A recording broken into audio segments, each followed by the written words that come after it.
Georges Mercier est analyste et doctorant en sciences politiques. Bonjour Georges. Salut Francis. Il y avait le sondage d'hier, on en a un peu parlé, mais j'ai pas eu l'occasion d'en discuter avec toi. Sondage qui donne le PQ à 31% et le PLQ quelques points derrière à 27%. PLQ qui progresse, PQ qui plafonne. Tu fais comme un gars déçu. Nous sommes apolitiques à ce micro, j'aimerais te rappeler. Qu'est-ce que tu fais de ce sondage-là déjà? Non, mais d'abord, c'est le réflexe que tu viens d'avoir qui montre le PQ qui reste en tête puis le PLQ qui gruge des points. Il y a un immense mensonge dans comment on présente les sondages au Québec, dans comment on présente la politique québécoise. Le PLQ est un parti qui, en raison du comportement électoral des anglophones de l'ouest de Montréal, est assuré d'avoir un certain soutien. Mais 27%, 28% pour le PLQ, considérant la concentration du vote, ça ne veut pas du tout dire la même chose que 27-28 pour le PQ. Si on regarde les intentions de vote chez les francophones, le PQ est très, très, très nettement en tête, plus que de 10% des autres partis. Les anglophones sont là. Tu veux faire quoi? Les renvoyer chez eux? Non, c'est pas ça que je te dis. C'est que quand on présente la politique québécoise puis on dit l'élection va être serrée parce qu'il y a 2 personnes au sommet, elle n'est pas serrée pour de vrai parce qu'elle n'est pas serrée dans les circonscriptions qui comptent. Et dans notre système politique à nous, le Parti libéral a beau être assuré d'avoir une certaine députation en raison du fait que les anglophones très, très majoritairement votent pour eux, peu importe qui ils présentent. D'ailleurs, ils vont promettre une peau de banane dans un quartier, puis on voterait quand même pour. Mais en raison de ça, le Parti libéral est en quelque sorte immortel. Ce qui est intéressant, c'est les intentions de vote.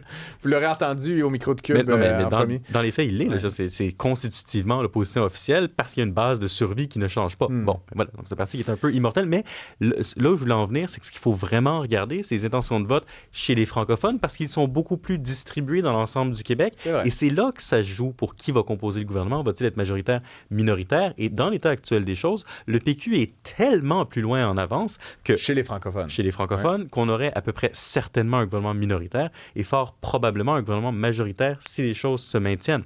Et donc, il faut juste bien prendre ça en considération lorsqu'on parle des sondages. Mais ça reste que, puis c'est ça quelque chose qui m'a toujours surpris, le PLQ est pas mal le seul à présenter des candidats avec des noms à consonance anglophone, à soutenir le droit d'exister quasiment de la minorité anglophone. Je veux dire, non, mais je dis ça sans... Mais tu sais, le PQ fait aucun effort. Le Parti conservateur d'Éric Duhem non plus. QS, c'est bon, et je pense qu'il parle plus arabe qu'anglais, là, mais tu sais, je blague. Mais tu comprends ce que je veux dire? C'est comme... J'ai l'impression qu'il y a comme cette gang, ils sont quand même nombreux, là, presque 1 million d'anglophones là, au Québec. Je veux dire, pourquoi il y a juste un parti qui les courtise? Je dis pas qu'il faut que le... Je suis fier de ma langue, là, mais c'est juste 1 million d'électeurs, puis il y a juste un parti qui leur parle. Donc, c'est normal qu'ils votent pour ce parti. J'entends ce que tu dis, mais c'est l'œuf ou la poule. Est-ce que les anglophones votent majoritairement pour le PLQ parce que le PLQ serait le seul à leur parler, ou au contraire, les autres partis ne tentent pas de leur parler parce que les anglophones du Québec ne sont pas réceptifs au discours des autres partis politiques? Parce que quand tu y penses, là, dans le sondage Palace qu'on vient de voir, c'est comme 55% des anglophones au Québec qui votent pour le PLQ. Puis c'est un peu quelque chose de quasiment irrationnel là-dedans parce que je peux pas croire que 55% des anglophones du Québec ont les mêmes positions sur les questions socio-économiques, sur l'environnement, sur le rapport à la justice. Si ces gens-là votaient comme les autres électeurs, ils seraient beaucoup plus sensibles à la différence entre les partis. C'est parce qu'ils votent de manière pratiquement monolithique que les autres partis font peut-être moins d'efforts pour les rejoindre. Si j'étais de mauvaise foi, je te dirais que les péquistes se comportent parfois un peu de la même façon. Ça, c'est pas vrai. Ils votent d'abord pour un projet qui est celui de l'indépendance, puis après ça, t'as des indépendantistes d'extrême gauche, d'extrême droite, tout ce qui est entre les deux. Je veux dire, c'est comme faisons un pays, on verra ensuite. Est-ce qu'on veut un État fasciste? Est-ce qu'on veut instaurer le communisme? Non, mais tu vois ce que je veux dire? On verra après. Oui, mais ça, c'est mono sujet, là, finalement. C'est le référendum. Non? Je pense pas que c'est mono-sujet, parce que si c'était mono-sujet, on n'aurait pas assisté à la quasi-extinction du PQ aux dernières élections. Si vraiment les péquistes ne votaient que pour l'indépendance, alors le PQ, lui aussi, sera en quelque sorte immortel, parce qu'on a une base de 29-30%, beaucoup plus élevée chez les francophones d'ailleurs, là, de gens qui voteraient oui à un référendum. Donc, la preuve que les péquistes ne votent pas juste pour ça, c'est que le PQ a failli s'éteindre et qu'il y a eu une montée de la CAQ et qu'on a parfois des gouvernements majoritaires libéraux. Donc non, je pense qu'il y a une vraie malléabilité dans les préférences des péquistes. Je te propose une idée que j'ai eu Éric Duhem hier en entrevue à l'émission. Éric Duhem qui a dévoilé d'ailleurs son slogan aujourd'hui. Lui, pour vrai, c'est ça? On va y revenir là-dessus, mais je voudrais t'entendre parce que clairement, c'est un parti, le Parti conservateur, qui me semble une formation post-indépendantiste. C'est-à-dire, il se prononce même plus là, à la limite là-dessus. Donc, clairement fédéraliste, j'imagine, si on prend la logique. Ma question, donc, est-ce qu'il pourrait eux, éventuellement, chercher à convaincre les anglophones de diviser le vote libéral? Ben, ça dépend, parce que souvent, au Parti conservateur, on prétend quand même qu'on veut faire des gains dans le Canada. Puis à certaines reprises... C'est la troisième voie. Oui, mais c'est comme si la troisième voie de la CAQ n'avait pas fonctionné. Bon, il y a encore cette tentation-là en politique québécoise, chez de nombreux Québécois, de se dire, en fait, la CAQ n'a pas vraiment essayé. Vous voyez, on pourrait vraiment essayer de faire des gains dans le Canada, ça pourrait fonctionner. Là, à ça, on a envie de répondre, ben Seigneur, je veux dire, deux gouvernements ultra majoritaires caquistes, si vraiment il y avait des gains à faire, vous les auriez faits. Est-ce que le Parti conservateur pourrait adopter ce discours-là plus autonomiste? Je pense que Éric Duhem publiait un livre avec cet argument-là récemment, et il disait finalement, on pourrait peut-être le faire, ça pourrait séduire, mais si le PCQ reste dans cette ligne-là, plus d'autonomie, plus de pouvoir, mais ça le met quand même en conflit avec le Canada. Et est-ce que là, les anglophones pourraient faire ce pari-là? C'est pas clair à ce niveau-là. Je comprends. Ceci dit, parlons un peu de ce slogan. On se donne le go. Moi, j'ai l'impression de voir Hugo Girard dans un BMR qui dit « Moi, j'ose pour de vrai ». Mais c'est peut-être ça, en fait, l'image qu'ils veulent projeter, en fait. Oui, mais il y a deux choses. C'est d'abord, les autres gouvernements n'oseraient pas, puis ensuite, s'ils disent oser, ils mentent. Donc, je comprends la conjugaison des deux, du verbe et de l'adjectif. Mais c'est bien trouvé. Oui, c'est bien trouvé. Vous savez, je pense qu'à la dernière élection, le PQ avait pensé avoir comme slogan une vraie équipe ou des vrais engagements où on jouait encore sur le vrai. Je sais pas si... C'était pas libre de choisir?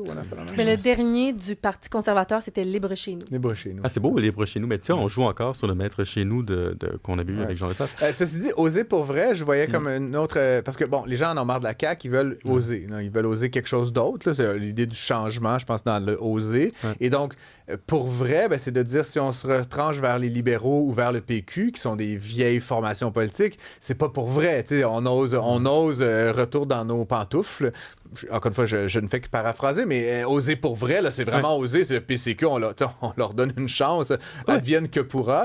C'est pas mal trouvé. Non, c'est pas un mauvais slogan. On se présente comme une formation politique neuve.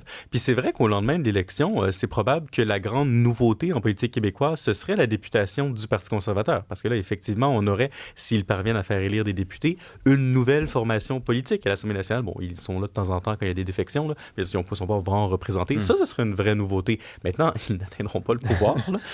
Mais s'ils font élire 10, 12, 15 députés... Il y aura un pouvoir de nuisance. Ça dépend. Est-ce qu'ils vont être constructifs? Est-ce qu'au contraire... Rappelle-toi, la DQ, la CAQ, ça commence comme ça. J'ai aucune idée. Moi, on aurait peut-être la première gestation d'un nouveau parti. Puis à 15, tu as des budgets, tu as des recherchistes, tu as des attachés, tu as un groupe officiel, tu poses des questions. Peut-être que les gens ils trouvent que c'est pas si bête que ça. T'en fais 25, puis la fois d'après, non, mais dis... Oui, et là, au moins, Éric Duhem aura plus l'excuse de dire c'est parce que je suis pas à l'Assemblée nationale. En tout cas, on verra. Moi, je leur souhaite de faire élire des députés, parce que ça, c'est un vrai problème démocratique au Québec lié à notre système parlementaire ou le système électoral, où il y a un moment où tu peux pas avoir un parti qui est si haut, dans toute proportion gardée, et avec qui n'a notre système, c'est effectivement député. un peu particulier. Puis je t'avouerais que moi, ce qui va beaucoup m'intéresser, si ça se concrétise, là, 10, 12, 15 élus, c'est que c'est une chose d'être dans cette espèce de posture de la critique.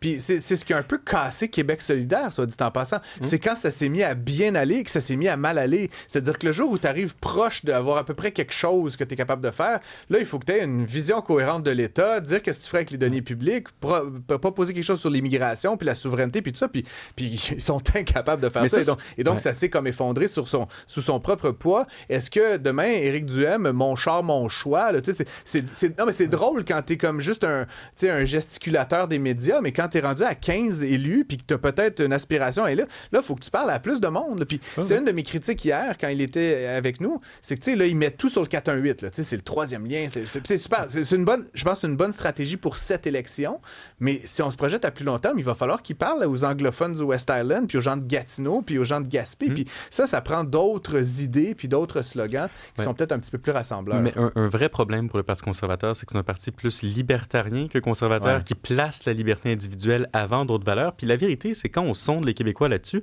les Québécois, majoritairement francophones, sont un peu plus égalitaires. Il y a peut-être une limite à l'attrait des valeurs conservatrices en raison de particularités de la Beauce, de la région de Québec, que je ne comprends pas en tant que bon Montréalais. Mais je veux dire, peut-être qu'il y a de la misère à percer parce qu'on a une autre culture. Je suis parfois tenté par ces idées-là. Tu es tenté par ça quand même. J'ai un peu d'agriculteur dans mon fond libéral. T'aimes ton pick-up français, ça.